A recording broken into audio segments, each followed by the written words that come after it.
harvesting soybeans in Ringo, Illinois. My family has been farming since 1846. I'm the fifth generation. We're a grain operation. We grow corn, soybeans. I'm a product of the pioneers. It's history. You don't let that go. One of the best memories that I had was just my dad teaching me how to drive a tractor. I got to farm with my dad every day. It was pretty cool. How many people could do that? It's a way of life. It's a wonderful way of life. And it's at risk. And it shouldn't be. It's total bullshit. Human lives are at stake. It's stupid. The whole thing is stupid. I'm very proud of him. He's done a great job. He's kind. He's very caring. He cares about other people. I didn't really want him to be a farmer. When my husband got sick, he asked if he could take over the farm. He said, "Mom, give me 3 years. Just give me 3 years."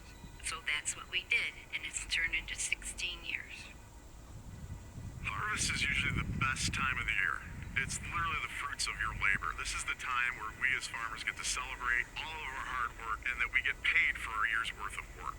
And unfortunately, this one has a real bitter taste to it because the money is being spent right now in Argentina and being given to billionaires.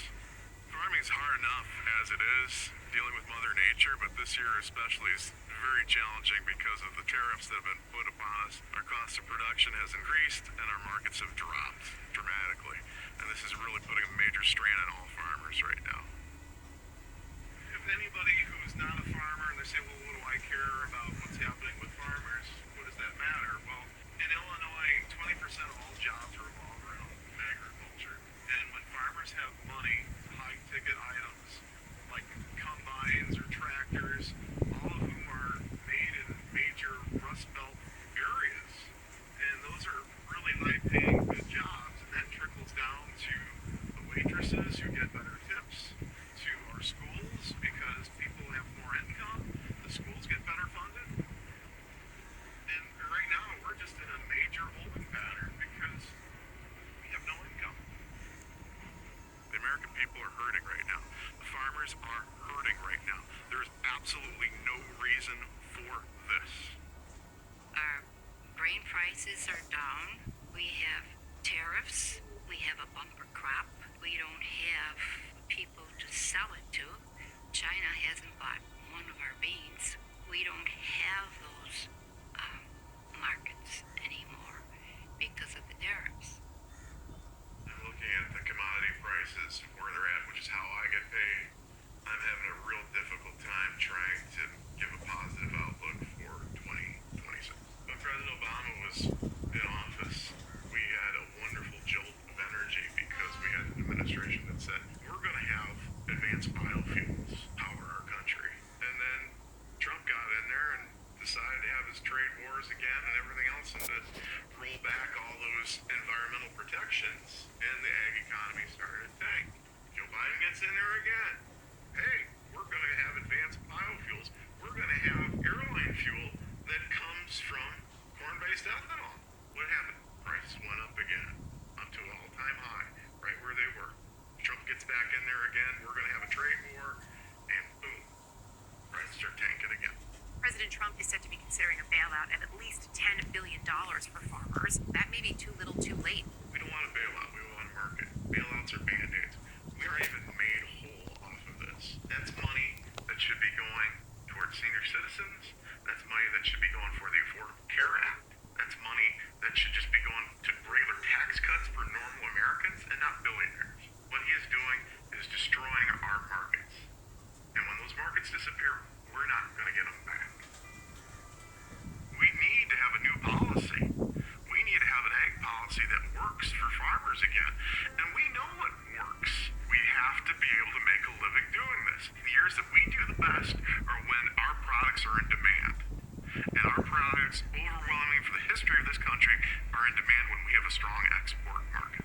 And we have to keep those markets alive. We have to do that. And this administration isn't doing that. People came to this country for opportunity equals land, and we're giving that up. and it's wrong. It's absolutely wrong. Part of the reason why the greatness of this nation is because we take care of people, and there's values of the family farm that need to be upheld. And it's good for America. Taking advantage of multi-generation, decades. It's time for somebody to stand up and put us first, put the country first, do what's best for the country, not what's best for politicians. Even if you, as a farmer, suffer. That's right. I mean, some people would hear that and be quite surprised. You're prepared to put your livelihood, your family's livelihood, on the line for the sake of politics. That's my duty as being the head of my household. I've got to do what I got to do. What's going to be better for the future, better for the kids. It's not about today. It's about the long term, the long game. Is where the rewards will be. It's not good for anybody. Cambridge farmer Doug Fuller has been in the business almost 5 decades. He's tiring of the tariff talk, and his solution to make things right is simple. Best case scenario for this year. That we never have to talk about tariffs again. Free trade is the answer.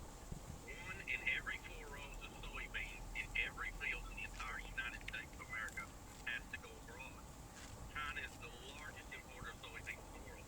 They import 61% of the world's market. Last year we sent around 12 billion, I think $14 billion worth of soybeans the year before. For the first time in 20 years, China's bought 0 soybeans and 0 new crop corn out of this country. Zero? So we went from 12 billion to 0. Where are they buying the soybeans? Brazil. Right now, we're in a very dire situation. September's upon us, harvest is starting in the deep south, and we have 0 bushels of soybeans on the books to be sold to China for this current crop that's about to come out of the field. What's up, everyone? It's been a minute since my last upload, and I know some of you noticed we had to take down a couple of videos.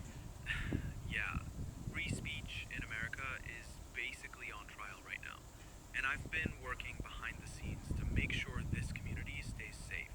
But we're back, stronger than ever, and today's video, oh, buckle up, because it's a wild one. We're talking about MAGA soybean farmers, folks. Yes, those same salt-of-the-earth, flag-waving, red hat-wearing folks who love to preach about pulling yourself up by your bootstraps. Well, turns out it's FAFO season on the farm, because these guys are about to learn what it really feels like when the leopard you voted for decides your face looks like dinner. Now here's the kicker. This isn't just some small-town FAFO story. This is bigger. This is about how American farmland, the lifeblood of rural America, is slowly being taken away, all while the very people most affected keep cheering on the guy holding the knife. MAGA farmers thought Trump's trade war with China was a genius move. They clapped, they hollered, they said, finally, someone's sticking it to Beijing. But here's the thing. China wasn't the one who blinked. China just said, okay, bet. You think you can blackmail us? Guess what? We don't actually need you like that. We'll go buy our soybeans from Brazil. And just like that, poof, the American soybean market got kneecapped. Imagine being so dedicated to your cult leader that you literally cheer for policies designed to shoot yourself in the foot.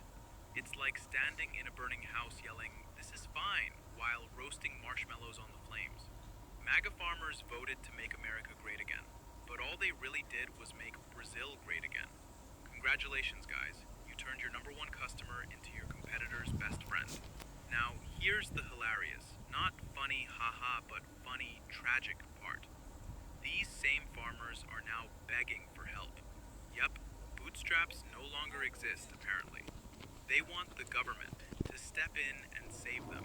They want bailouts, subsidies, assistance programs, all the things they mocked other Americans for needing. You need healthcare? Nah, pull yourself up by your bootstraps. You need food stamps to survive? Nah, stop being lazy.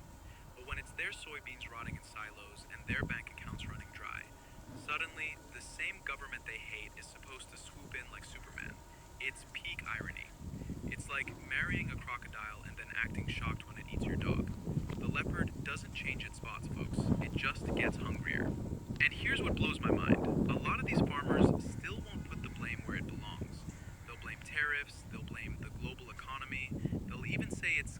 testing them, but they won't dare say out loud that their orange cult leader screwed them. Because in their minds, Trump is still the Messiah, the chosen one. It's delusional loyalty at its finest. Meanwhile, their farms, their family legacies, their ancestral land are being gobbled up, sometimes literally bought out by billionaires, while they sit there crying MAGA tears on Facebook Live. And the tears, oh man, the tears are flowing, buckets of them.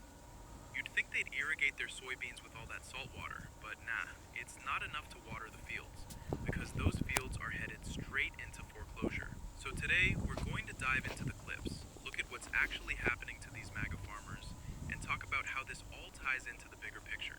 Because it's not just about soybeans, folks, it's about a pattern. And the funniest, saddest, most human part of it all, they're still begging the same leopard that ate their face to please be nice next time. Let's roll the clips. American workers, American taxpayers have been taken advantage of for multi-generations, for decades.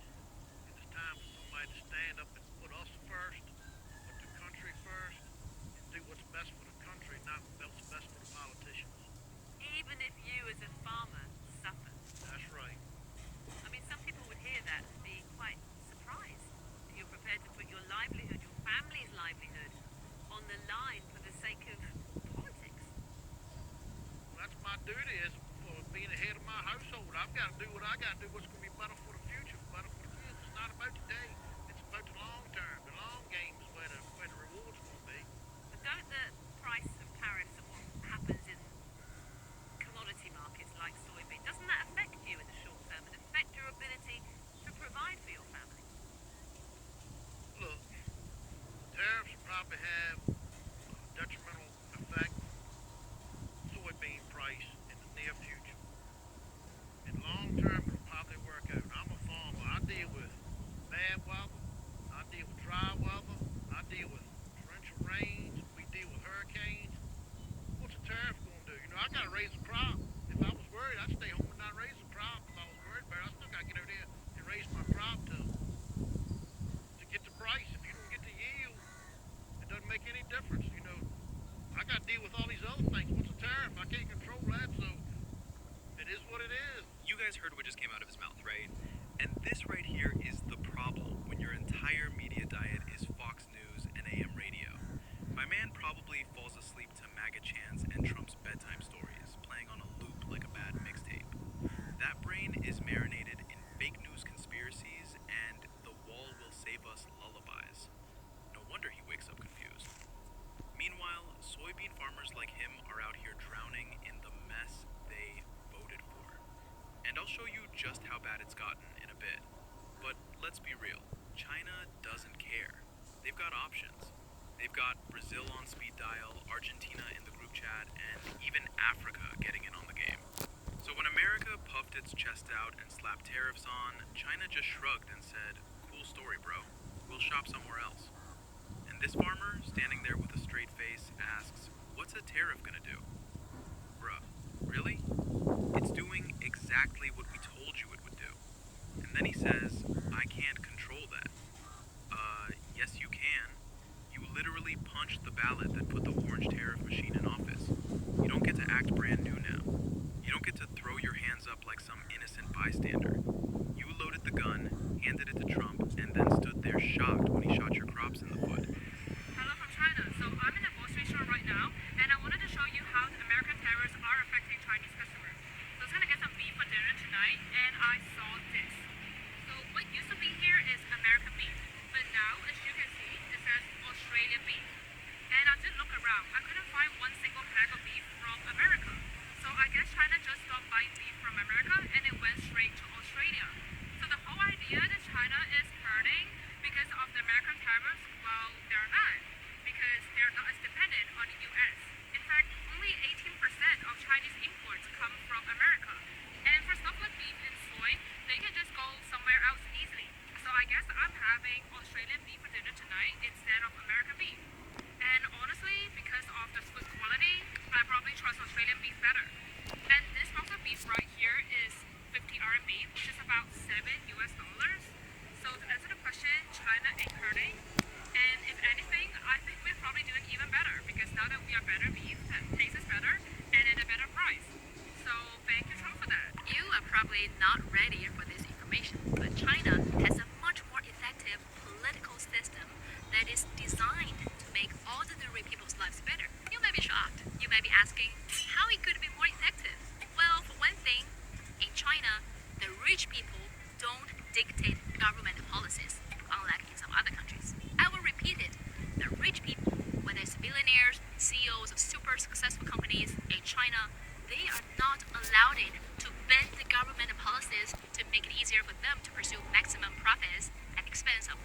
every people's well-being. Strategic sectors like water, electricity, energy, and transport are under government control, not controlled by a few rich families. And that's one of the reasons many grand infrastructure projects like railways, high-speed roads, ports, dams, and public schools were built. Those projects cost so much effort, and you probably won't see any financial return in a short time.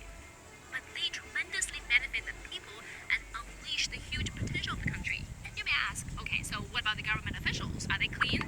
Well, China has made it very clear to all CPC party members and the government officials, if you hold an official position, don't expect to get rich. If you want to get rich, don't seek to hold an official position. Those corrupted officials are being investigated and punished. So what's it like in your country? Tell me in the comments. Is fully prepared to fight to the very end because the world is big enough that the United States is not the totality of the market in the world. So if the United States wants to go in that direction of completely shutting itself out of the China market, be my guest. Yeah, China will lose the US market because I said it's 15%. We don't care. We don't care. China has been here for 5,000 years most of the time. The United States and Mr. Bai. And if the United States wants to bully China, we will deal with the situation without the United States. And we expect to survive for another 5,000 years. When you hear Donald Trump say China wants a deal, it just doesn't know how to go about it. They're proud people. J.D. Vance talked about Chinese peasants. What do you make of their conduct in this respect? If J.D. Vance thinks that he is dealing with the peasants in China, and I'm proud to be a descendant of the peasants, most of us are descendants of peasants anyway, that's our tradition. Our fathers but we are one of the leading industrialized economies in the world. So I'm sorry, J.D. Vance doesn't know what he's talking about. And therefore, I don't think there will be China-US dialogue unless the United States changes its attitude towards China. Deal with China as it is. Show respect to China. Show respect to the Chinese people.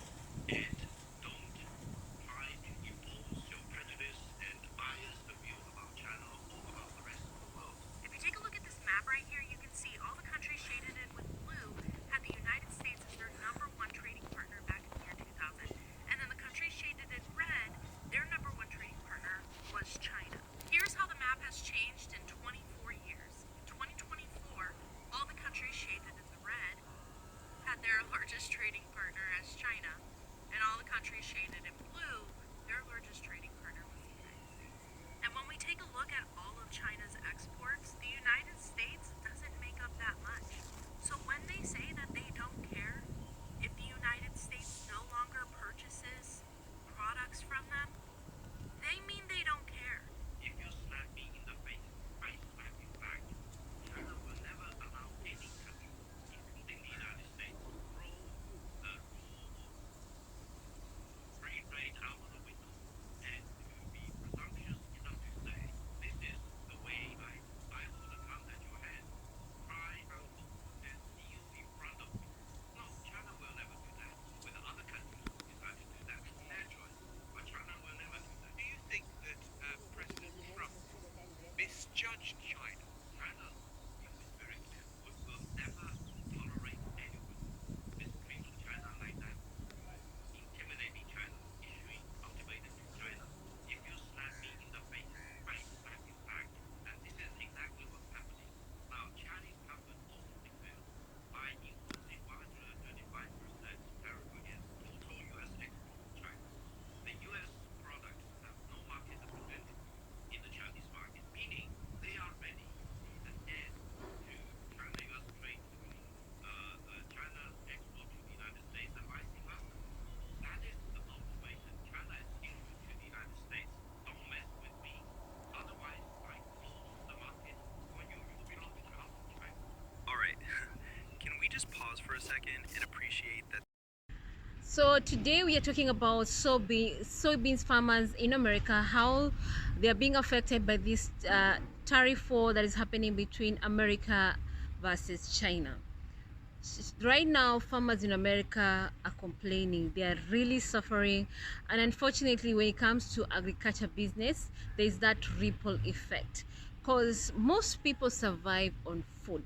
The food we eat comes from the farms, and if farmers cannot sell their produce, then the food in the supermarket is going to be very, very expensive. So now Number one biggest customer of America is China. That is the soybean farmers. That is the meat that was being sold to China from American farmers. But with this trade war that has been happening, we have seen China turning its back against America, and they have looked for alternative markets, and they found the market to buy soybeans in Brazil. They have found a market to buy meat in Australia at a cheaper price.